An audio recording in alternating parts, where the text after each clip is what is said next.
பத்தை திரு பத்தித் திருநகை வெண்முத்தை நிகர்த்த அழகான பல்வரிசையும் இளநகையுமமைந்த அத்திக்கிறை தேவயானை தேவியின் தலைவனே. சக்திச் சரவண சக்திவேல் ஆயுதத்தை ஏந்தும் சரவணக் கடவுளே. முத்திக்கொரு வித்துக் குருபர மோட்ச வீட்டுக்கு ஒப்பற்ற ஒரு விதியாக விளங்கும் ஞானக் குருவே. எதுவேதும் முக்கட்பர்க்கு என்று துதிக்கும் முக்கண்ணர் பரமசிவனார்க்கு சுருதியின் முற்பட்டது கற்பித்து தேவர்களுக்கு முதன்மையான ஓமெனும் மந்திரத்தை உபதேசித்து இருவர்க்கும் பிரம்மா திருமால் ஆகிய இருவரும் முப்பத்துவர்க்கத்து அமரும் அடிபேண முப்பத்து முக்கோடி தேவர்களும் அடிபணிய நின்றவனே.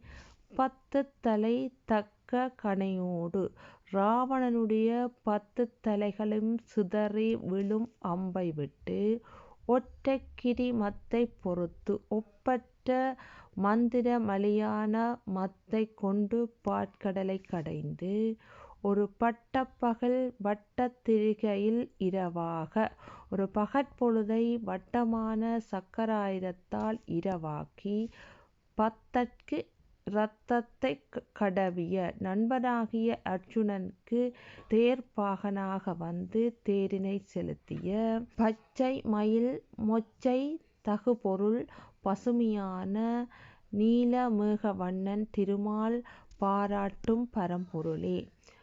பட்சத்தொடு ரட்சித்தருள் வதும் ஒரு நாளே பரிவோடு என்னைக் காத்தருளும் நாள் ஒன்று உண்டோ. தித்தித் திக்தெய்வ ஒத்த பரிபுர திக்கித் திக்தெய்ய என்ற தாளத்துடன் ஒத்து சிலம்புகளணிந்த நித்தப்பதம் வைத்துப் பைரவி நாட்டிய பாதங்களை வைத்து காளிதேவி திக்கொட்ட நடிக்க திசைகளெல்லாம் சுழன்று தாண்டவம் செய்யவும் கழுகொடு கழுதாட கழுகுகளோடு பேய்களும் சேர்ந்தாடவும் திக்குப்பரி அப்பப்பைரவர் திக்கு எட்டும் உலகங்களைத் தாங்குகின்ற அஷ்ட பைரவர்கள் சித்திக்குப்பரிக்கு அழகிய கூத்துக்கேற்ப தொக்குத் தொகு தொக்குத் தொகு தொகு திக்கிக்கட எனவோத தொக்குத் தொகு தொக்குத் தொகு தொகு திக்கிக்கட என்ற ஓசையுடன் கூறவும் கொத்துப்பறை கொட்ட கூட்டமாகப்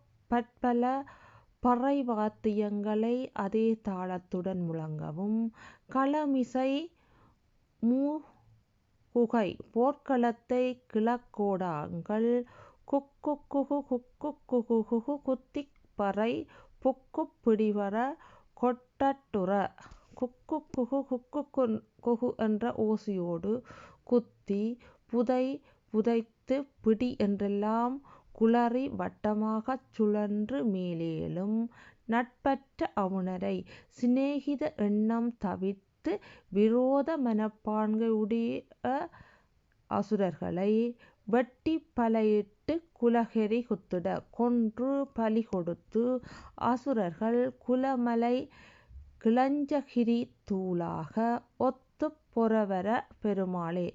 தர்ம மார்க்கத்துக்குப் பொருந்த போர் செய்யவல்ல பெருமாளே.